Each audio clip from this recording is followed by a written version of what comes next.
Assalamualaikum warahmatullahi wabarakatuh.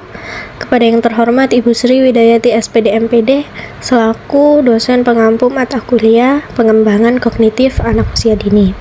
Di sini kami dari kelompok 3 ingin memaparkan hasil diskusi kami tentang teori Jerome Bruner. Saya, Rinjani Putri Edi dengan NIM belakang 152 sebagai moderator.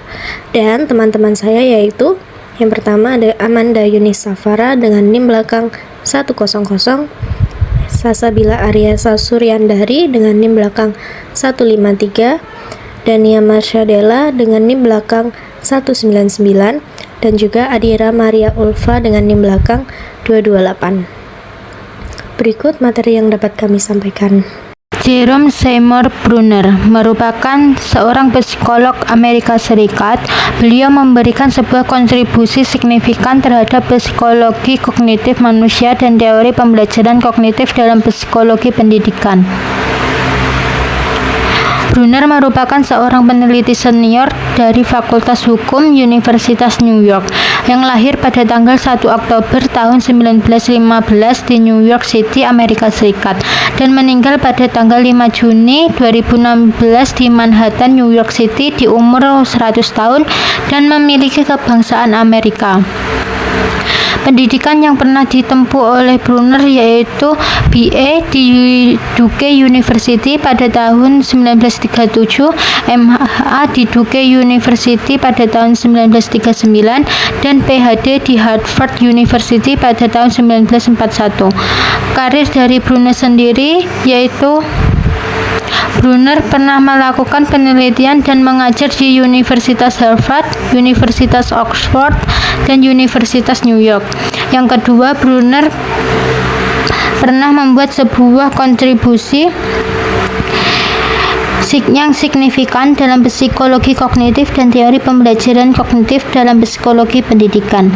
Ia dikenal sebagai salah satu pendiri New Look psikologi dan pengembang teori pembelajaran discovery learning. Penghargaan yang pernah diterima oleh Bruner yaitu Bruner pernah menerima berbagai penghargaan termasuk penghargaan E.L. Thorndike pada tahun 1981 dan penghargaan Balzan pada tahun 1987.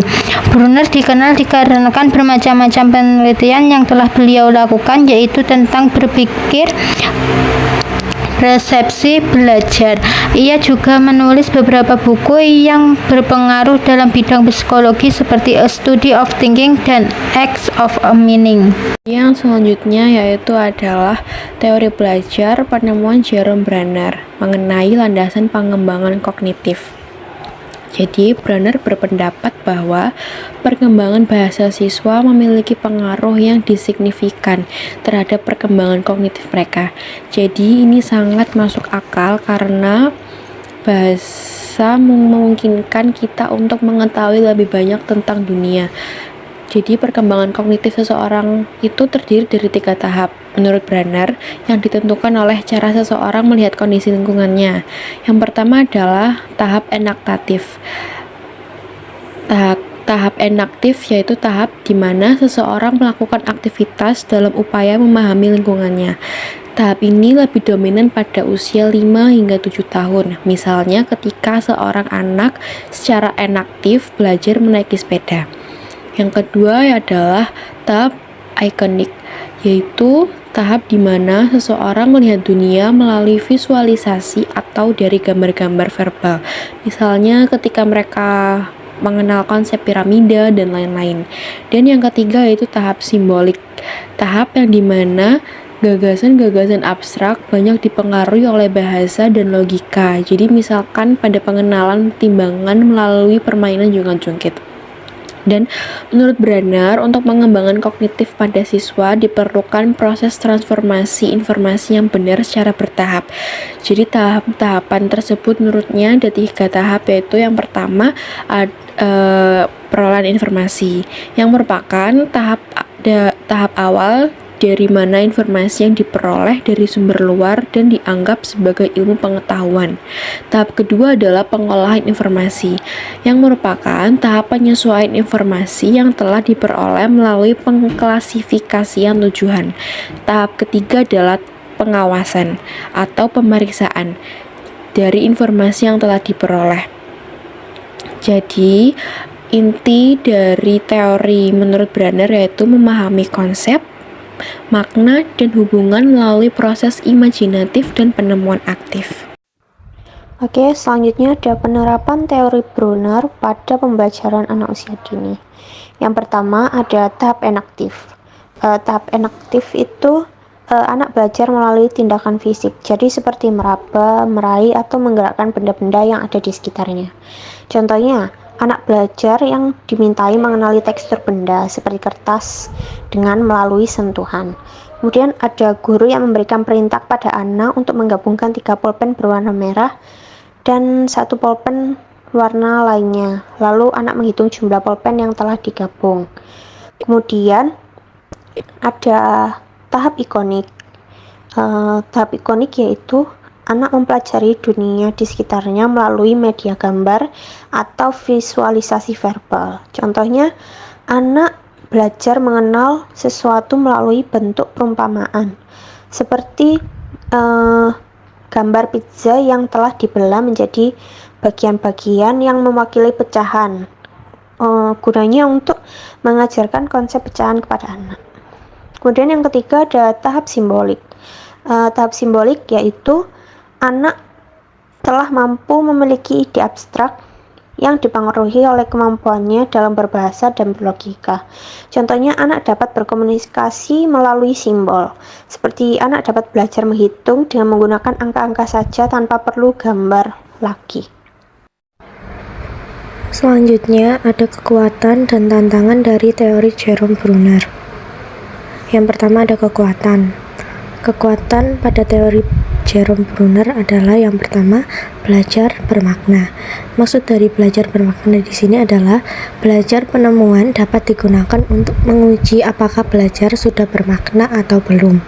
Siswa yang belajar secara mandiri cenderung lebih memahami materi karena mereka sendiri yang menemukannya. Yang kedua, ada pengetahuan tertinggal lama. Pengetahuan yang diperoleh siswa akan tertinggal lama dan mudah diingat karena siswa secara aktif memproses informasi. Yang ketiga, ada pemecahan masalah. Belajar penemuan ini sangat diperlukan dalam pemecahan masalah karena siswa dapat mendemonstrasikan pengetahuan yang diterima secara langsung. Yang keempat, ada transfer pengetahuan. Transfer pengetahuan dapat ditingkatkan karena siswa sendiri yang menemukan generalisasi, bukan hanya menerima informasi dalam bentuk jadi. Dan yang terakhir ada meningkatkan motivasi dan penalaran. Penggunaan belajar penemuan mungkin mempunyai pengaruh dalam menciptakan motivasi belajar dan meningkatkan penalaran siswa. Tantangan atau kekurangan teori Jerome Bruner. Yang pertama, kesiapan mental. Teori belajar ini menuntut siswa untuk memiliki kesiapan dan kematangan mental yang tinggi. Siswa harus berani dan berkeinginan mengetahui keadaan sekitarnya untuk belajar secara efektif. Yang kedua, waktu yang cukup lama. Belajar penemuan memakan waktu cukup lama dan kalau kurang terpimpin atau kurang terarah dapat menyebabkan kekacauan dan kekaburan atas materi yang dipelajari. Yang ketiga, keterbatasan pada siswa kurang pandai. Belajar penemuan ini memerlukan kecerdasan anak yang tinggi. Bila kurang cerdas, hasilnya kurang efektif karena siswa kurang mampu menemukan konsep secara mandiri. Jadi kesimpulan yang kita dapatkan adalah teori Jerome Bruner menawarkan pendekatan pembelajaran yang efektif bagi anak usia dini melalui 3 tahap perkembangan kognitif, yaitu enaktif, ikonik, dan simbolik. Implementasi teori ini mendorong pembelajaran aktif dan penemuan, mendekatkan pemahaman dan retensi pengetahuan, serta mengembangkan kemampuan pemecahan masalah dan penalaran anak. Meskipun memerlukan waktu dan kesiapan mental yang memadai, teori Bruner berpotensi besar dalam menciptakan pengalaman belajar yang bermakna dan meningkatkan motivasi belajar anak usia dini. Adapun contoh video penerapan dari teori Jerome Bruner yang dapat kita tampilkan. Selamat menyaksikan. Pen, dan lihat ya, sama dari pensil. Ini pensil ini bentuknya seperti apa ya? Oh iya, ada pula. Ini lagi apa nih? Ini panjang seperti persegi kan?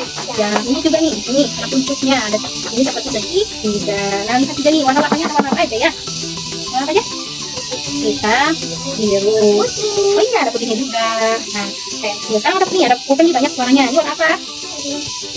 Hijau, kuning, sama ini ya, hijau sama putih. Nah, sekarang juga ada nih. Ini warnanya abu sama tuh putih. Sekarang ini ada warna apa aja? Ada abu, terus ada putih juga. Nah, oh iya, putih bening warnanya. Nah, ini fungsinya pensil sama pulpen. Fungsinya buat apa ya? Ya, buat coret-coret juga bisa. Terus buat apa lagi? Buat menulis. Bisa menggambar juga bisa? Bisa. Oke. Nah, nih coba kita hitung ya jumlah pensil dan pulpennya. Nih, kita bedakan dulu pensil sama pensil, pulpen sama pulpen. Ayo. Pensil sama pensil. Pulpen sama pulpen. Ya, beda namanya. Coba kita pegang. Ibu pegang pulpen, kita pegang pensil. Kita hitung sama-sama. Kita ada apa aja nih pulpen? Pensilnya ada berapa? Coba kita hitung. 1, 2, 3, 4, ada 6 pensilnya. Sekarang ibu, ini ada 1, 2, 3, dan 4 dan 5. Jadi pensil ada 6, pulpen ada 5. Nah, sekarang kita akan membuat gambar pensil dari bentuk geometri. Sekarang punya 3 macam bentuk geometri. Ada apa aja nih? Seperti panjang, terus ada segitiga sama setengah lingkaran. Nah, kita akan menyusun bentuk-bentuk geometri ini menjadi sebuah gambar pensil. Kita hanya menggunakan lem. Ayo kita bentuk.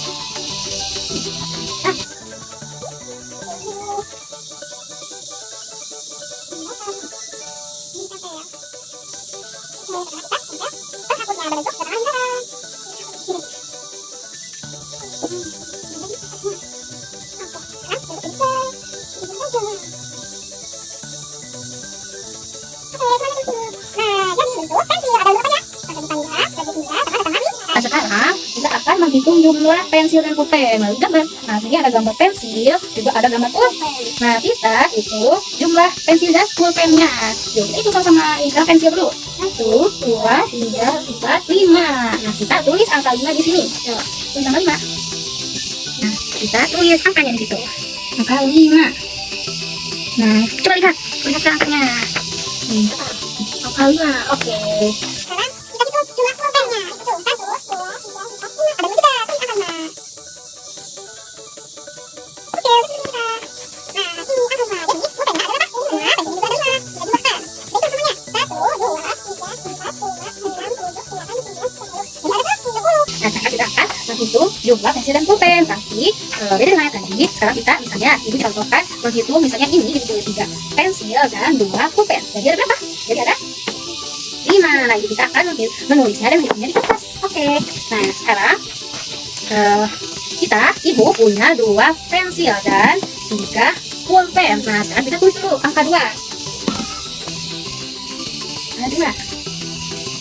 Oke, dan ditambah 3 pulpen. Ditulis angka 3. Nah, 2 ditambah 2 pulpen ditambah 3 pulpen ditambah 2 pensil jadi berapa? 5. Ditulis angka 5. Nah, ini. Oke. Selanjutnya, ibu punya 1 pensil ditambah 2 pulpen. Tulis dulu angka 1. Ditambah 2 pulpen. Tulis angka 2. Jadi 3 jumlahnya. Oke, selanjutnya ada 4 pensil. Ada 4 pensil ditambah 2. 4 pensil dan 2 pulpen. Tulis dulu angka 4. Nah, bisa ditambah 2 pulpen. Tulis angka 2. Nah, 4 ditambah 2 jadi berapa? 6. Oke, yang terakhir. Nah, kita tunggu lama. Ibu punya 3 pensil. Lalu ibu ambil yang 1. Jadi berapa? Sisanya adalah 2. Jadi 3 kurang 1 jadi 2. Kita tulis angka 3 dulu. 3 kurang 1. Buat 1. Sama dengan 2. Oke, jangan ya ada apa-apa. Yuk kita lihat ini. Ini ada angka 2 ditambah 3 jadi berapa isi? 5. Terus 1 ditambah 2 jadi berapa? 3. 4 ditambah 2 jadi 2. Dan terakhir 3 kurang 1 jadi 2. Baik, sekian yang dapat kami presentasikan. Kurang dan lebihnya kami memohon maaf. Terima kasih. Wassalamualaikum warahmatullahi wabarakatuh.